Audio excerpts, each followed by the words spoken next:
السلام عليكم ورحمة الله وبركاته. يا أهلا وسهلا.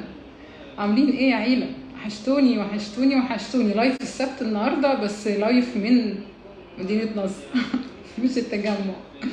أول يوم في مدينة نصر. عايزاكم تدعوا لي كتير والنبي، عايزة دعوات كتير كده، كتير كتير كتير. وسبحان الله فعلا المكان ده ربنا رزقني بيه، وصاحبة المكان كمان، يعني ست كده بسم الله ما شاء الله. عارفين انتوا ساعات لما بنقول ان ممكن الرزق ما يبقاش بس فلوس، ممكن الرزق يبقى ناس حلوة. ناس حلوة تخش حياتك، تحس ان ربنا سبحانه وتعالى بيسخر لك مواقف معينة عشان هو عايزك تقابل الناس دي. وعشان تشوف الناس دي ممكن تشوف ناس وحشة يكونوا هم سبب ان انت تعرف الناس دي. او حياة ربنا انا بقول حكم على فكرة، بس هو ده اللي حصل والله. ناس وحشة يعملوا معاك مواقف وحشة وحاجات كده يكونوا سبب ان انت تتعرف على الناس الحلوة دي. سبحان الله. هذه هي الدنيا، دروس وحاجات بنكتسبها وبنتعلمها في قانون الحياة.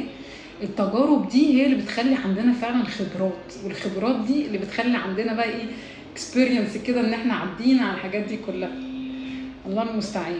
وحشتوني جدا، انتوا اللي منورين الدنيا كلها. الاردن، يا هلا والله بالاردن. هو في حد بيتابعني من الامارات؟ دبي، الامارات، في حد متابع ليا؟ اهلين وسهلين، وحشتوني. يا اهلا وسهلا بالجده نفيسه. انت منين يا جده نفيسه؟ يا مساء الورد يا استاذ هشام. هلا النهارده مش الجمعه، النهارده السبت، جمعه مباركه برضه النهارده السبت على فكره، ما هيش جمعه. يعطيك العافيه يا استاذ ايمن. وحشتوني جدا جدا جدا. مساء السعاده من ليبيا، مساء الفل والهنا والسرور عليكم. وحشتوني يا عيله. عاملين ايه؟ حوريه، يا اهلا وسهلا. من وين انتوا؟ وانت كمان وحشتيني. الجزائر، اهلا اهلا اهلا بالجزائر الحلوين. استغلوني يلا بسرعه، 5 دقايق بريك كده، اسالوني بقى. منوره يا احلى دكتوره، تسلمي يا هدايه، انت اللي منوره الدنيا كلها. اسالوني يلا عشان اجاوبكم. والله حكيك بيشجع الواحد، الحمد لله. لازم يبقى فيه طاقه امل، يعني مش معقوله كل حاجه حوالينا تبقى بتدينا نيجاتيف انرجي. والله نصيحه لسه قايلاها حالا لكلاينت خارجه من عندي. قلت لها خلي بالك، طول ما في ناس محيطه حواليكي، ناس سلبيين، ناس بياخدوا الطاقه بتاعتك، ايا كان هو قريب، خال، عم، صاحب، ايا كان، صديق، اي حد، الناس المحيطه اللي حواليكي لو هم ناس سلبيين، ناس بيدوكي طاقه سلبيه، هم بيسحبوا من طاقتك انتي. لازم تاخدي قرار فورا ان انت تبعدي عن الناس دي تماما. ما ينفعش الناس المحيطه بيكي في المجتمع بتاعك يكون فيهم حد سلبي، لازم نبعد عنهم، لازم نبعد عنهم. ما عرفناش نبعد عنهم، على الاقل ما ياثروش علينا، على الاقل ما ياخدوش الطاقه اللي موجوده عندنا، لان الحياه فيها مشاكل كتير جدا.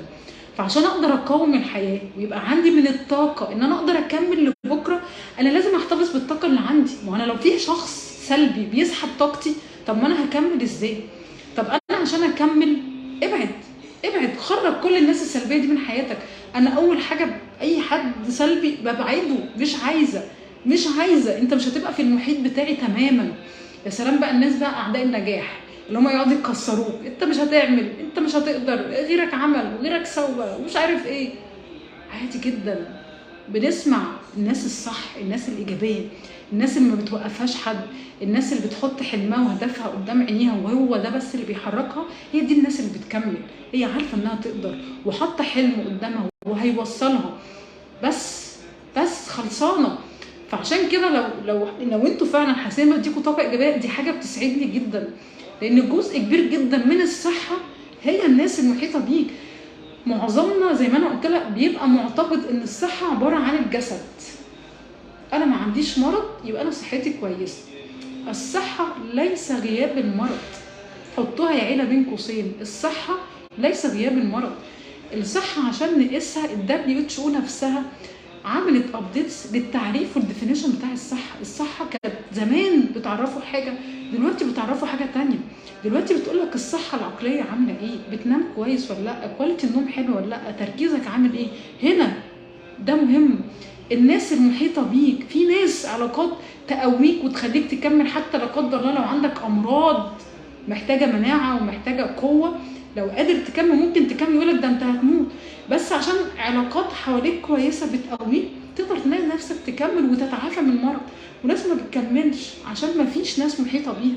يعني جزء من الصحه مش بس الصحه الجسديه، الناس المحيطه بيك، الريليشن، العلاقات اللي عامله اللي حواليك، الاسترس، دايره الاسترس اللي احنا معظمنا بيخشها مش بيعرف يخرج منها، ده خطأ كبير جدا معظمنا بيقع فيه. فالقصه يا جماعه اي حد بيديكوا طاقه سلبيه خرجوه من حياتكم تماما، وحطوا بس الناس اللي بتديكوا طاقه ايجابيه زي دكتوره رحاب كده، طاقه ايجابيه فقط لا غير، بعيد عن اي حد ناس سلبيين. كفايه سلبيه، كفايه، احنا مش ناقصين اصلا. طب انتوا سالتوني اسئله كتير قوي في الشويه اللي انا قعدت اقر فيهم دول. دكتوره ياسمين محمد استشاري التغذيه، منوراني يا دكتور ياسمين. سكر استيفيا مفيد كبديل للسكر. بص، سكر استيفيا امن سيف، ما عنديش فيه كلام، ولكن لو انت من عيله بدايه جديده وعارف رحاب الشناوي هتقولك بديل السكر ان انت تبطل سكر، او وحياه ربنا بديل السكر ان انت تبطل سكر. لكن انا عايزه اعمل حاجه حلويات، ادخل الستيفيا، ده امن حاجه. كتير استفدنا منك دكتوره من سوريا، اهلا بيك يا استاذ ايمن، شكرا على راسي، وده اللي هيخليني يعني مكمله. to join to live send invite، تمام اوكي ماشي. ابني عنده سكر، عمره 4 سنين وسكر عالي، ما هو النظام الغذائي؟ بص يا حبيبي، ابنك 4 سنين اولا محتاج يظبط جرعات الانسولين كويس جدا، دي نقطه مهمه. النقطه الثانيه نتابع مع دكتور عشان يحدد لك الفريكونسي المظبوط. النقطه الاخيره بقى قصه النظام الغذائي، ده حكايه انا عامله له حلقه على اليوتيوب وكاتباها كده بعنوان لكل ام سالتني لابنها السكري. اكتبي رحاب الشناوي وخش على سلسله بلاي ليست اسمها تغذيه علاج مرض السكري، لا علاج مرض السكري، ودوري على الحلقه دي. الحلقه دي انا بعلمك فيها ازاي تشوفي وزن ابنك مظبوط ولا لا، طيب طوله مظبوط ولا لا، طب هو بيحتاج قد ايه من السعرات، طيب احسب ازاي المعامل بتاع الانسولين، لان في واحد ممكن يحرق 15 كارب، واحد تاني يحرق 12، طب احسب ازاي معامل الانسولين، طيب احسب له ازاي الحصه عشان اعرف قدام كل وحده انسولين هو هيحرق قصادها قد ايه كارب. فانا كنت شارحه فيها كل حاجه بالتفصيل، ادخل كنت شارحه فيها كل حاجه بالتفصيل، لو انت سمعتيها هتفرق كتير معاكي. طيب ثواني وهخلص بس اللايف. ماشي حبيبتي، هتفرق معاكي كتير جدا ان شاء الله. 6 و1 صايم 92، حلو جدا. السلام عليكم دكتورة، انا عملت تحليل السكر وكان السكر 270 وتراكمي 10 و8 عالي جدا، وسيب الطيب 6. امشي على الانظمه الغذائيه اللي احنا بنعملها عشان ده كده عالي جدا. ممكن اعرف نوع السكري اللي عندي نوع، او مش ما يكفيش السيب الطيب لوحده، ما يكفيش، في حاجه اسمها انتي جين اعمله هو كمان عشان تقدر تحدد. كيف ننزل سكر تراكمي وما هي المشروبات اللي تساعد؟ مشروبات، بص كيف ننزل سكر تراكمي، انت محتاجه نظام غذائي. هنا بقى نخش على اليوتيوب ونكتب نظام غذائي لمرضى السكر رحاب الشناوي، هتلاقيني عامله سلسله فيها كل الانظمه الغذائيه تسلي فيها وتتعلمي فيها ازاي تعملي نظام غذائي، تمام. طيب المشروبات، انت عندك هنا اولا ندخل الجنزبيل، معانا القرفه، معانا اوراق الزيتون، معانا حب الرشاد، معانا حبه البركه، معانا بذور كتان، دي من الحاجات اللي بتبقى حلوه جدا لمرضى السكري. طيب رائعه دكتوره، تسلمي لي فاديه، جميله انت يا فاديه، منين واسمك حلو. انا بطلت اخد ادويه بدون طبيب، انا سكر، طبعا انا ضد الكلام ده والناس عارفه الكلام ده، ما ينفعش تبطل ادويه من غير طبيب. انا سكري نوع تاني مع ارشاداتك والحلب وحب رشاد، اصبح السكر في الصباح 95 99 ماشي، 130 من هلا استمر وهلا انا صح. لا انت مش صح ان انت تبطل دواء من غير طبيب، ده مش صح، وانا عمري ما قلت كده ولا هقول كده. انت بتمشي على التعليمات بتاعتنا، بنعلمك ازاي تاكل، ايه الصح ايه الغلط، ولكن عشان ان انا ابطل دواء لازم ارجع للدكتور بتاعي عشان اقلل جرعات الدواء وبعد كده اسحبه. تسلمي دكتور على كل المعلومات، تسلمي لي، ربنا يبارك في عمرك. اهلا دكتور، هل الخميره الفوريه تقضي على الفايتك اسيد الموجود في دقيق اللحم؟ لا ممكن بس مش بنسبه كبيره، بس طبعا من الحاجات اللي بتقضي طبعا، بس مش بنسبه كبيره زي ما انتم متخيلين. ست وانا انت اسمك ايه؟ تسلمي، انت اللي منوره الدنيا كلها. انت من مدينه نصر ولا ايه؟ تسلمي يا رحاب، وحشتيني، انت اللي منوره الدنيا كلها. ممكن خفف دواء السكر. بص اي دواء بترجع للطبيب بتاعك يا جماعه، انا اخصائيه تغذيه. كيفك يا هدى، عامله ايه؟ دكتور انا حللت السكر طلع 119 صايم، حلو جدا. 96 حلو. السلام عليكم من العراق، انا حد متابعينك من العراق. عملت تحليل للسكر وكان سكري 170 10.8 عالي جدا. اكيد انت اللي كنت فوق.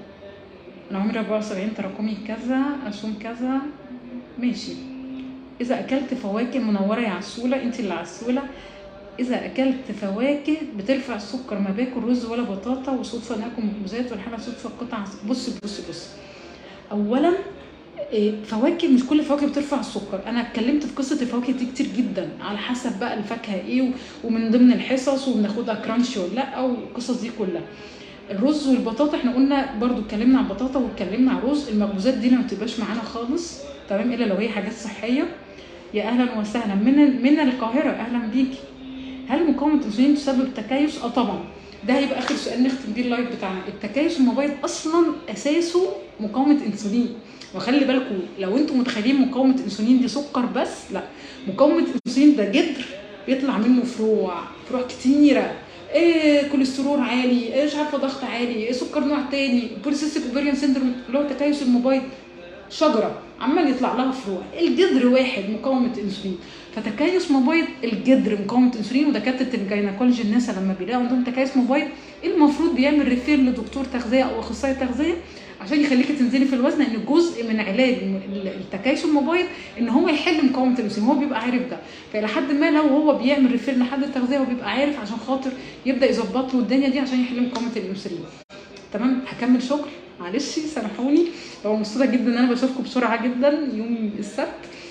دعواتكم، اللهم اني اسالك علما نافعا ورزقا طيبا وعملا متقبلا. واشوفكم على خير، والسلام عليكم.